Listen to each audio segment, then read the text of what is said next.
뭐 여러 가지 범죄와 관련된 사회적인 이슈하고도 연관이 있을 수 있겠지만 일단 중금속 그러면은 이 자체가 질병의 위험도를 높이는 거, 그다음에 직접적으로 질병의 원인이 되기 때문에 문제가 되는 거거든요. 어린이들의 경우에 정신지체 내지는 성장 발달이 좀 지연되는 거, 주의력 결핍, 그런 뭐 집중력 장애가 있는 것들, 과잉행동 장애, 뚜레 증후군, 그다음에 자폐와 관련된 문제들 이런 것들이 계속 보고가 되니까 신경을 안 쓸 수가 없는 겁니다. 네. 게다가 이제 이런 납 같은 경우에는 일단 몸에 한번 들어오면은 뼈 조직에 축적이 돼서 지속적으로 문제를 유발하게 되거든요. ADHD 어린이들이 그렇지 않은 어린이들에 비해서 이 체내의 납 농도가 높다. 이런 연구 결과들도 있거든요. 거기에 우리나라 어린이들이 다른 선진국 어린이들에 비해서 이 수은 농도가 최대 7배 높다. 이런 연구 결과도 있고요. 왜요? 혈중 납의 농도도 우리나라 어린이들이 뭐 캐나다나 미국 어린이들에 비해서 높다. 이런 보고들이 있거든요. 그러니까 당장 이것은 일개 연구들이니까 이것만 가지고 큰 문제가 있다 이렇게 볼 수는 없겠지만 장기적인 관점에서 볼 때는 계속해서 관찰을 하고 주의를 요할 그런 필요는 있는 거죠.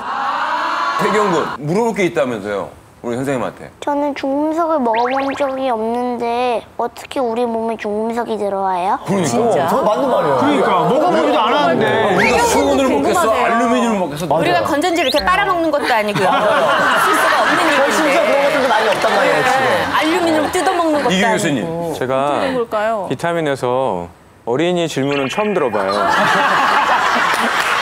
그래서 제가 어린이의 그런 눈높이에 맞춰서 잘 한번 설명을 좀 해볼게요. 네. 일단은 중금속이라는 나쁜 물질들이 우리 몸에 들어오는 게 코로 들어올 수도 있고 입으로 들어올 수도 있고 피부를 통해서 들어올 수도 있어요.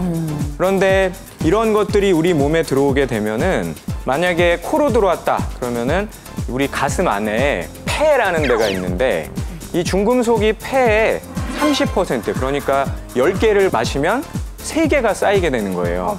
그리고 만약에 입으로 중금속을 먹었다 그러면은 10%, 10개를 먹으면 1개가 우리 몸에 안 없어지고 계속 남아있게 되는 거라는 거예요. 그런데 이렇게 중금속이 우리 몸에 들어온다 그러면은 어린이들이 기운이 없고 자꾸 감기 걸리고 배도 아프고 응아도 안 나오고 이런 것들이 생길 수가 있으니까 그런 일 안 생기려면 선생님 말을 잘 들어야 돼요.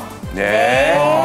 잘 들었지, 태경아? 일상생활 속에서 중금속에 정말 많이 노출돼 있다는 사실에 아마 시청자분들도 놀라셨을 텐데요. 예. 지금부터 더 충격적인 얘기들이 숨겨져 있다고 합니다. 저희가 화면을 통해서 여러분들 저희가 얼마나